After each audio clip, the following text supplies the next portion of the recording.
Go straight to questions. We'll start right here in the front row. Chris Farbling, KC 81 FM.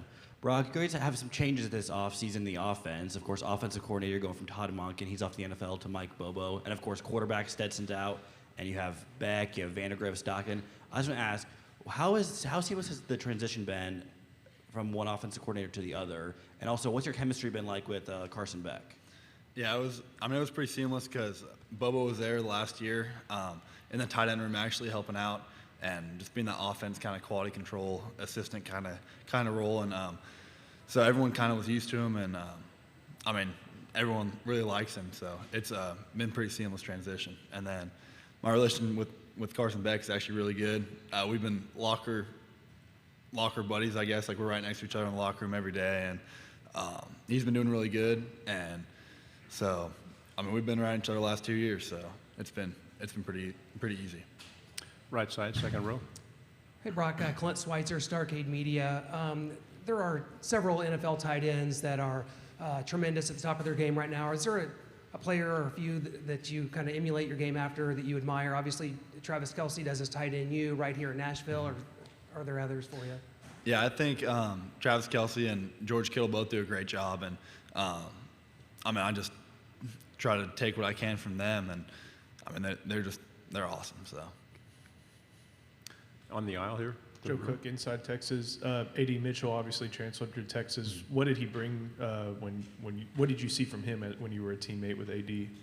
Yeah, A.D. was a beast. He was one of the twitchiest dudes I've ever seen. He'd take one step and be the opposite direction and at full speed, and he's just an impressive player, and I'm just hoping for the best for him at Texas.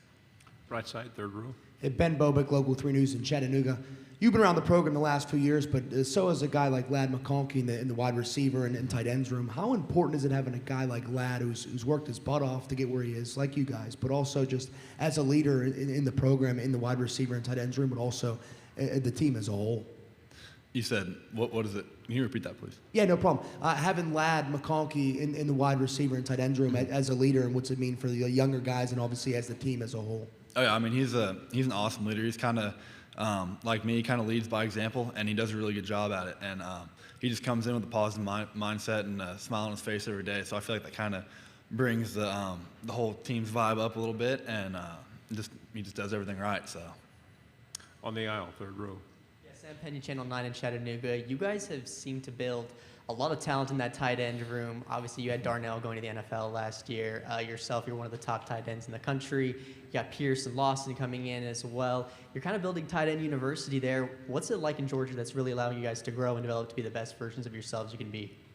I think a big thing it has to do with is Coach Smart and his staff, and especially Coach Hartley, who coaches the tight ends. And he's a great football coach, as well as coaching us off the field and trying to have us be the best version of us that we can, and be a great father, friend, and just kind of everything off the field too. Left side, fourth row. Tyler Shaw with KBTX and College Station. What are some of the challenges of getting to and winning a national championship? And then what do you anticipate are going to be some of the hurdles you guys will go through, going for a third one this year? Yeah, I think Coach Smart talked about it a little earlier, but it's kind of like the whole thing that better never rests, and we're trying to battle complacency. And coming off of 2 national championships, we're just trying to stay hungry and be the best we can be every single day. And I feel like we've been doing a pretty good job at that, and we just got to keep it going throughout fall camp and into the season. Right side. Noah Groniger, Starcade Media. What makes Georgia, Athens, Sanford Stadium a special place and atmosphere within the SEC? I think it's so special just because of our fans. They're we have our national championship parade. It was freezing the first year, and they packed out the stadium. They were all lined up on the streets, just cheering us on, and they just have a huge commitment to us, and the community does too. And yeah, it's just awesome to see. Left side, second row. Hey, Brock. Jeff Spiegel, ABC 3340 in Birmingham. One of the hurdles, I guess, in repeating as a champion or winning a championship is blocking out the outside noise. There's been a lot of that since you guys won the most recent championship. How's the team handling that, and what can you say about the program in terms of accountability and discipline? Yeah, I think we have a very strong culture in the among players and coaches and everything. And we've had numerous meetings about just what we can do better on and off the field. And I think we've done a pretty good job at blocking out the outside noise and focusing on ourselves and focusing on the stuff that we can get better at personally. Front row. Hey, Brock, good to see you again. Yes, sir. AP Stedham, AP and Kelly, as we see at Syndicated Radio. Brock, what are some of the hurdles you're trying to jump this year to be better? You know, you've done so many things in your career right now, winning championships and accolades and things. What are you trying to do this coming year?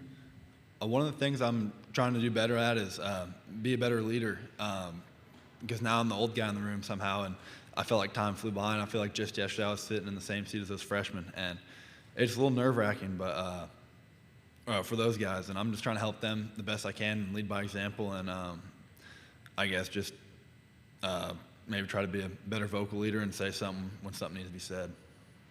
Last two questions over here, and then pass the microphone to your right, please. Brock, Ben Bobick, Local 3 in Chattanooga again, man. Last year, it seemed like the team took on that mantra of being the hunters. Is that something that's carried over to this year, or is it something new that you guys are sort of adopting within the team? Yeah, I mean, that carries over. Obviously, we always want to be on the hunt and never be hunted, but also, like I said, better never rest. So just got to keep getting better every day, because if we're not getting better, we're getting worse, and everyone's trying to catch up to us. So, Final question. Okay. Yeah, Brock, I asked Kamari this earlier as well. Obviously, you're switching offensive coordinators this year as well. What have the changes been like there? Do you feel like it's business as normal? Is it exciting going into this year? about the offense coordinators, you said? Yes, sir. Yeah, I mean, like I said, Coach Bobo was in the tight end room last year, so it was an easy transition, and he brings a lot of the same offensive stuff to the table as Coach Monkey did, and so he'll be throwing a few wrinkles here and there, but it'll all be same players, and just got to do the same thing. Thanks very much, Brock. Good luck. Thank you.